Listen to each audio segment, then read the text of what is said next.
Good morning. I'm so happy to be here and to be able to present after you because I feel like a lot of our ideas sort of reflect one another. My name is Alexis. I am a graduate of the Language and Literacy Department. A year ago I graduated. And I'm also a grade 2 teacher, so just to give you a little bit of context, I've been teaching for about 6 years now. I started teaching in the public system. I taught mainly grades 6, 7, and more recently I've transitioned into the private sphere. So I've been teaching grade 2 at an all-girls school in Vancouver. And you'll see on the screen that Lindsay Bromley's name is also on there and also in the program. Lindsay is a very good friend and colleague of mine. We met during our Bachelor of Education. We did our practicum together. She's also a teacher.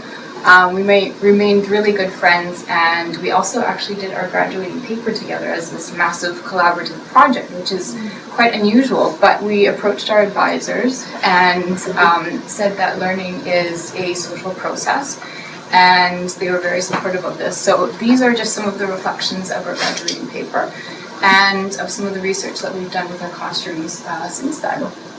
So when we were in our master's degree, we were presented with a lot of theories about literacy and education and using picture books. And one theory that we learned about was critical literacy theory. And in critical literacy theory, this suggests that people and students can be taught to critically engage with text being presented to them. And this is something that really stuck with Lindsay and I. As teachers in the 21st century in a very global climate, we recognize that our job as teachers is no longer to be this bestower of knowledge and to present our students only with factual information. We don't want our students to be these empty vessels that are being filled with knowledge. Instead, what we see important is that our students are able to engage with the information being presented to them. Likewise, we also think that the notion of what it means to be literate needs to be broadened. To be literate should encompass a variety of modes for students to be able to read fluently across a variety of modes, and it's no longer enough simply to be able to decode text and to answer some comprehension questions. So we really felt that this critical literacy theory reflected our pedagogical goals and had a lot of things that we valued as in our teaching practice. I wanted to read you a quote from Frere, who states that the goal of education should be to develop the student's power to perceive critically the way in which they exist in the world. And this is something that really stuck with us, and we felt that this reflects our goals. And so critical literacy theorists such as Giroux, Leclerc, and Vasquez, they state that in terms of critical literacy, the world presents us with social constructions, and these dominant social constructions are ones which we encounter on a daily basis, and we tend not to question, we tend not to think about, we take them for granted.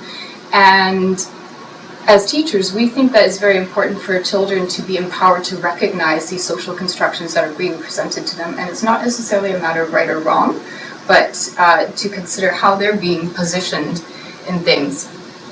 And some of the social justice issues which we'd like our students to be able to engage critically with are things, for example, immigration, the environment, poverty, or gender, and to be able to go through a process of critical inquiry and to deconstruct the constructions that are being presented to them. So in terms of gender, as I mentioned, I work at an all-girls school, so things about gender come up very frequently. And it's not a matter of being biologically these inherent truths that you're born liking pink or born wanting to have long hair, or there's not one specific way of being a boy or a girl or acting like a boy or a girl. These are all very, very heavily influenced by social constructions, and it's important for students to be able to have the skills to deconstruct these things and to recognize that. So this was a lot of theory for us, and as elementary school teachers we thought, okay, how do we turn this into something practical? How do we actually use this theory that we feel very strongly about, but in our elementary school classrooms with young children, as you mentioned? And so what we did is we looked to teacher researchers that were already using a critical literacy framework in their classrooms. Vivian Vasquez, she did a lot of work in Canada, Wendy Morgan, and Jennifer O'Brien. And their case studies revealed that children as young as those in kindergarten, or in your son's case perhaps even younger, they are able to deconstruct social constructions being presented to them with the help of a teacher guiding them through this process of inquiry. And they also recognize that the idea of a text shouldn't be limited simply to a book, but it can be the media, it can be the internet, it can be commercials, the TV conversations you're having. So essentially the world is a text created by somebody for a specific reason, and it's possible to deconstruct the things that they're being presented with. So just to give you an idea of what I mean by an everyday text, so this is an example of an everyday text. Wendy Morgan, Jennifer O'Brien did a lot of work around Mother's Day ads because she worked with students from single parent families, and their mothers didn't really reflect the way that Mother's Day ads were portraying women to be like. So I typed in Mother's Day ad in Google, and this is one of the first ones that came up. It says, every day is Mother's Day, and it's an advertisement for laundry detergent. So some of the questions that you might help facilitate with your students to deconstruct a text like this is, who is this text for? What is the message? How is the woman in this text being portrayed? How would you change this text, and whose voice is not being heard? So going through this process of critical inquiry and getting them to push their understandings of what it means to be a mom or a woman, or just how this is being represented.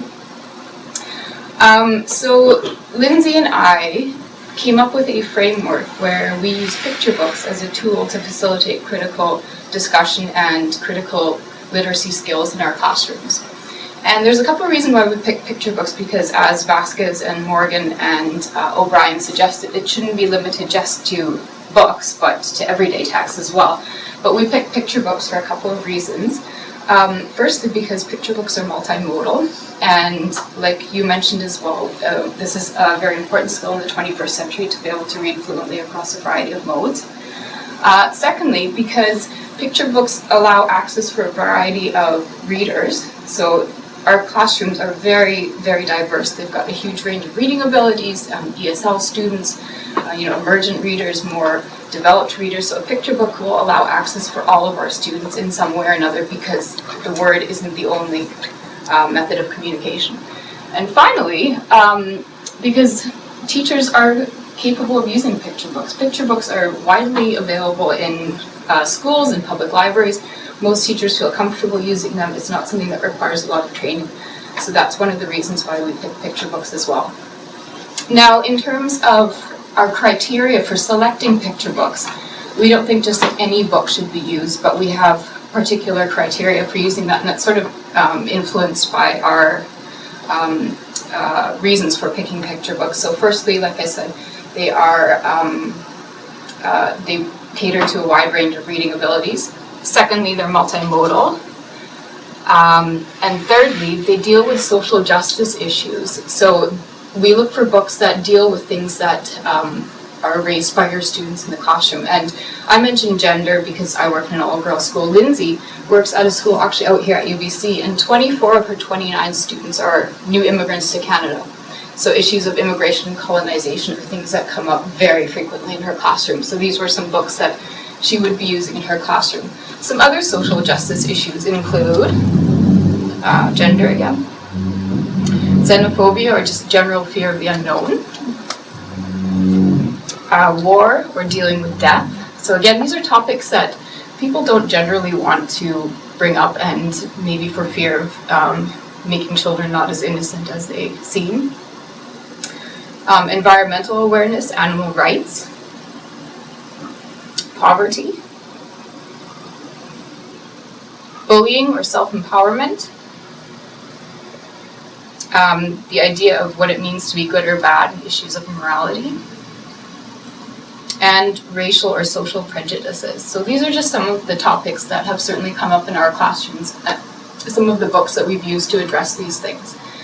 So what I wanted to do now is to give you an example of something that came up in my class a while ago and I documented, and I've got lots of examples, but this one I feel really shows critical literacy in full glory. So, as I mentioned, I work at an all-girls school. My students are about 7 years old. And one day we were doing, as part of our Reader's Workshop program, we were practicing making inferences. So I had a wordless picture book, and we were looking for clues that the author was leaving in the pictures, and I was getting them to explain, okay, what do you infer is happening? And it's about a child that plants a seed, the child's playing with the seed grows to be a tree. And all throughout the book, my students are like, oh, it's a girl, it's a girl, it's a girl. And at the end of the book, oh, the girl's actually a man with his family, and the seeds turned into a big tree. And I said to them, okay, so what clues did the author give you that made you feel so strongly that it was a girl? Why did you think it was a girl in this book? And the reasons that they gave me is because the child had long hair, and the child was gardening, and girls are more into gardening. And then one student said, actually, I thought it was a boy because the boy was wearing green, and boys are more into green. So already they were giving me very, very strongly developed ideas about what it means to be a boy or a girl and how to play out those gender roles. And I thought, this is very interesting. And so this inspired me to try and find a book, which I'd heard about in Margot Filipenko's class, 10,000 Dresses. And I used this book then to sort of push their understandings of boy or girl. And some very interesting conversations came about. So, 10,000 Dresses is written by Marcus Ewart and illustrated by Rex Ray.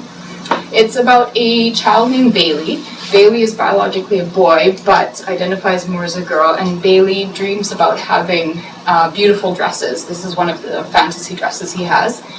And Bailey's parents don't support him in his interest in dresses, and especially not his dad, who's mowing the lawn and barbecuing. His brother is playing soccer and doing all these masculine things.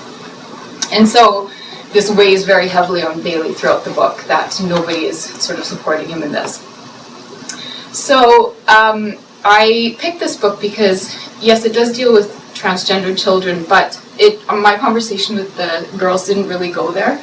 They were just really challenged by how this doesn't necessarily represent their understanding of what it means to be a girl. So, there's just a few more pictures. So here's a picture of Bailey, and you can see how small he's being positioned compared to his mum, who's cutting out coupons for shopping, and Bailey looks very exposed.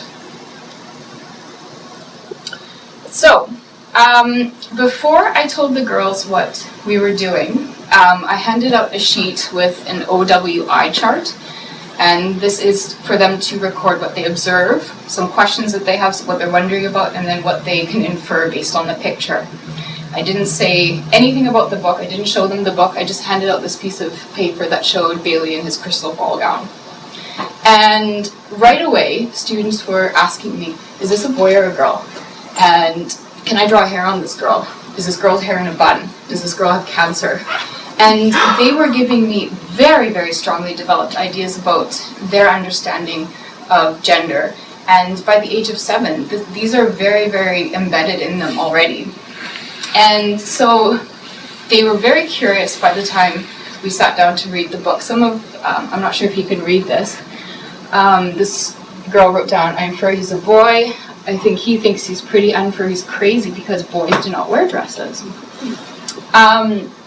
So we sat down on the carpet to read the book. They were very curious by this point to see what this book was all about. And there was already chit-chat going, I think it's a girl, I think it's a girl. So we read the book, and the book goes something like this. Bailey had a dream. In her dream, she dreamt that blah, blah, blah, blah, blah. And my students, I knew it was a girl. Okay, next page. Bailey goes to her mother and says, Mom, I had this dream about this beautiful crystal ball gown dress. Can you get me a dress like this? And Bailey's mom responds by saying, Bailey, you're a boy. Boys don't wear dresses. And my students were shocked and so confused. And then one of my students said, would you just stop saying she because it's driving me nuts? And I said, well, what do you mean? That's what's written there. Oh, and I guess she thought that I was reading it incorrectly. And so I said, why would the author, you all look confused, why would the author be saying she if Bailey's a boy? And so there were some interesting comments being made, but one that really stood out to me, and I felt like this was like the crunch for my sort of critical framework in my classroom was the girl said, I think that the author wrote she because the author wants us to understand how much Bailey feels like a girl. I just thought, oh, that's the whole point of this, is that there's multiple ways to play out gender. It's not necessarily right or wrong, but you need to recognize that the way that you perceive gender is all about these social constructions. So, we finished reading the book, and another thing about critical literacy is the idea of recognizing these different perspectives. Where do these ideas come from about how you should behave as a boy or a girl? These multiple perspectives. So I pushed the girls, because they were very easy. They very easily said, oh, the dad's the bad guy, poor Bailey. But it's not about that, being the bad guy or the good guy. Why does the dad think like this? He has obviously been influenced in some way. So we did an activity, a drama activity, and I can talk to you about this later if you're interested. But some of the things that they came up with about why the dad wouldn't support Bailey's interest in dresses is he was embarrassed because he thinks boys shouldn't be wearing dresses. But I have a friend who's a boy and he likes pink. That's sort of the same thing. He wants his son to grow up big and strong, and he wants his son to believe girls are weak. He wants girls to like his son, and they won't if he wears dresses. And maybe he's worried and he wants to protect his son because he doesn't want him to be bullied when he gets older. So again, recognizing that there are reasons why perhaps we believe the things that we do. Just to sort of wrap up, obviously picture books are not the end-all. That in terms of critical literacy, we want our students to be able to develop these skills so that when they encounter things where they are perhaps marginalized or not positioned appropriately, that they have the skills to deconstruct and re-empower themselves. So picture books are merely a stepping stone that we feel are sort of age-appropriate tools to help students develop those skills, and the hope is that we will stop having to scaffold them in this critical inquiry process and that they'll be able to do this on their own. And that's the end.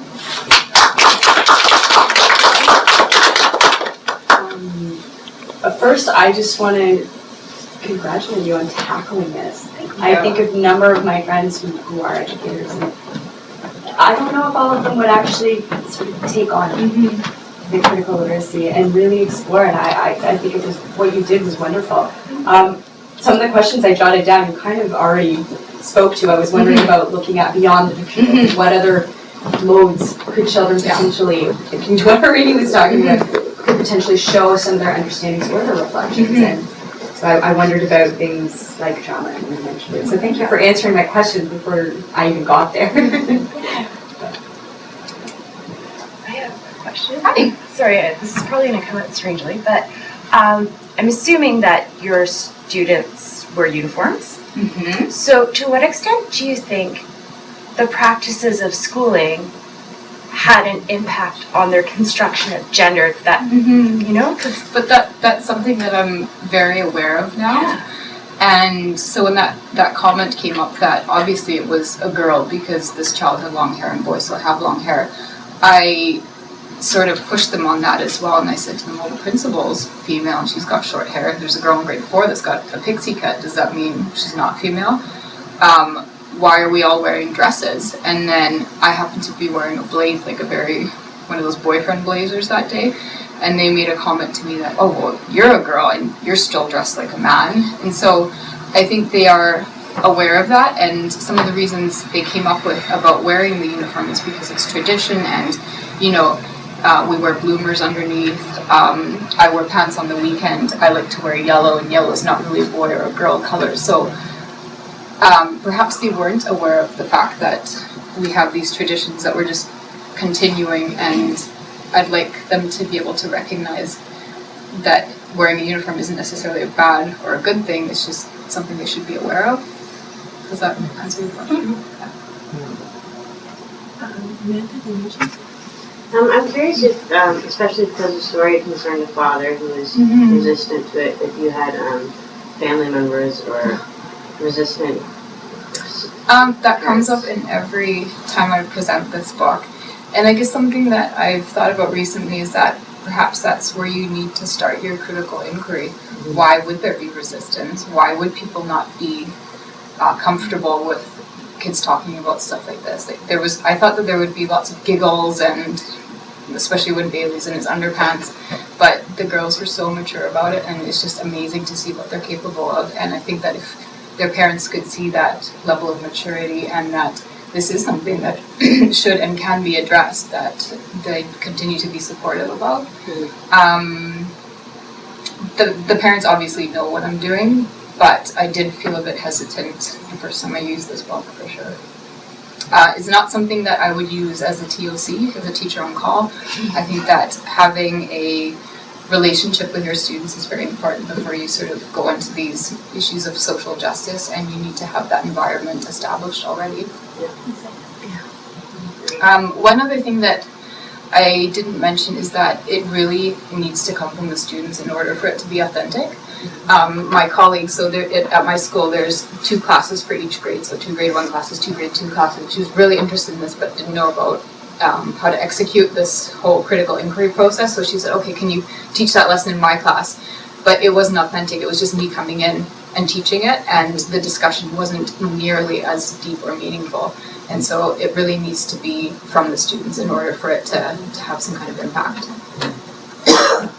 I guess you kind of answered that question. I was going to say, did your colleague Lindsay try the same lesson with her group, which is not just girls? No, we didn't do like parallel lessons, so as a teacher, again, your role is to sort of like pick up on these little things that come up in the classroom in those teachable moments.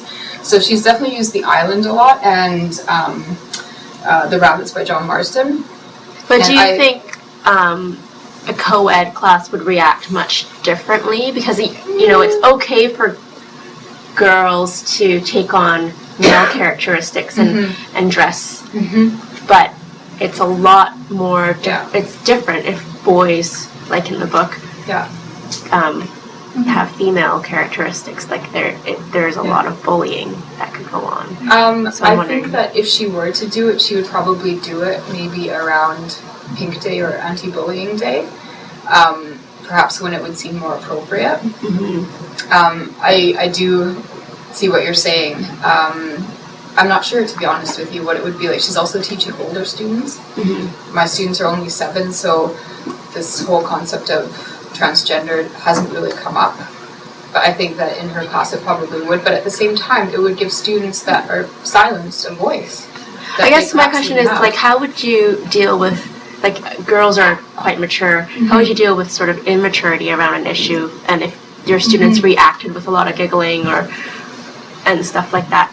What? I guess maybe talking about why do they feel uncomfortable, or why are they giggling, and that again could be sort of the starting point of the critical inquiry process. Just why there are certain things that we talk about that people don't like to talk about, and that is a difficult topic, and I think that's why we're trying to do something like this, because these aren't topics in the curriculum or things that come up very often and that teachers generally would skate over. Yeah, for sure. Chris and Anthony, just wondering, because you mentioned how many ESL students in the grades in the classroom, and I assume after the Picturebooks you should do a lot of discussion activity. So how do you design an activity or something that you engage people from all language levels or different cultural backgrounds? Yeah. Everybody have a say and chance to speak. We don't always do things that are written or spoken. We recognize that things that we do should be multimodal, so that it provides access for that range of ESL students or students that perhaps aren't as capable. So for this book, Lindsay last year did, we do a lot of drama activities that go with it. Some of them don't even include speaking. So for example, we do a lot of tableaux, so it's a still scene where you do a representation of your understanding, and then the other students are able to make inferences. And she said that was amazing to see, because students that normally would not feel comfortable participating had an opportunity to do so. They didn't need to speak, but they had another mode of communicating, and she said that was very, very powerful. I just wanted to join that conversation with Eugene, but that's the whole point of critical literacy. I mean, if to say, you know, there are going to be people, young children or older parents or not, who which is the whole reason why there is the tension in That itself, resistance, right? yeah. And that and so because the nature of critical literacy in itself is that it's first it deals with power and sort of juggling those notions of the structures, and the second thing is that it also juggles assumptions, right, which are based on, and so the whole basis of this is to like you are to be unafraid and educate along the way, right? And to negotiate with children with the way you're doing it, so that it comes from within as opposed to externally imposed. So, just to give you another example, so last year Lindsay was teaching grade 4, and in the grade 4 curriculum you're looking at Aboriginal cultures, First Nations cultures, and they had their textbook. They were talking about food, clothing, games, like habitats from the First Nations people. And then one student said, well, where did all the First Nations people go? Like, where are they now? And clearly that was something that needed to be addressed that wasn't brought up in the textbook. So she turned to this book, and that really developed a lot of awareness and sort of that critical understanding about things that weren't being presented in a textbook. So I wish she was here to present it. Yeah. Thank you. Other questions? We have another impact. We can take another question or two. if there's nobody else. Is there anyone else who has a question? Okay, Karine. Sorry, this is I'm trying to sort of relate it to what I might be doing. Okay. In terms of just building on Amanda's question about parents, because well, these are topics that might be sensitive, and so do you convert, like you have parent meetings? At the start of term, you say, this is my intention, I will be, how do parents react? How do they react to this? I did send home a letter saying that I am interested in documenting things that come up in my classroom, and I'm interested in research, and particularly with critical literacy. I'm not sure how much of that they quite understood, but I did give them that, and they gave me consent to use the data to be able to present it and to blog about it. And I know that the students talk about it at home, because the parents sometimes come to me and say, oh, that's really interesting what you did. Oh, I heard about this book. We do have a lesbian parent couple at our school, so I think that excluding something like this or saying that this is not appropriate would perhaps go against the values of the school. We also have a parent that I think is a colleague of Teresa's actually, that is interested in gender and critical literacy. So I feel like I'm working in a very supportive environment, and in terms of the VSB with Lindsay, I know that there are a couple copies of this in the VSB, not at my school, but these are things that are also supported there, just like being able to create acceptance and awareness of people that don't maybe fit dominant social norms, that mainstream. Can I ask a question? Okay. Next year I'm hoping to continue this and to sort of document critical literacy practices that are happening in the classroom, and I guess assess the development of critical literacy skills. So any thoughts on what I could do to sort of either in a formative way or summative way assess the growth that's happening? Tough question. Multimodal. So like collecting pieces or pictures? Yeah, just through exactly what you're doing in your practice, but not just soliciting language-based assessment. Doing it through the visual, doing it through. So it's documenting really what the whole range of ways in which your students are representing their complex understandings of these issues. Yeah, or taking pictures of them doing their tableaus and their, Yeah, mine goes with parents about first showing if you play with respect, filming the very initial questioning what does respect mean, or can you act out respect, and then after you read a book or whatever it is that you do, it's like, okay, now let's act out respect, or draw respect, or film.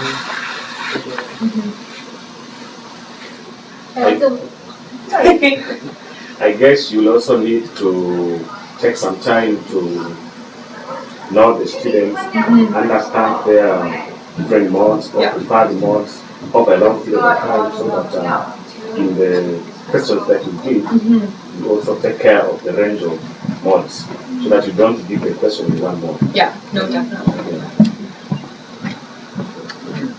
Would you be willing to share your list? I have Lindsay and I have a blog, and they'll be posted on there shortly. It's inquiryintoeducation.com, all one word.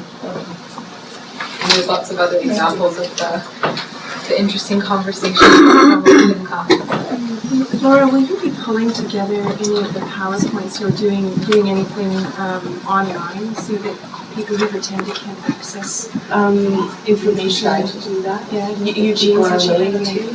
I can send out an email.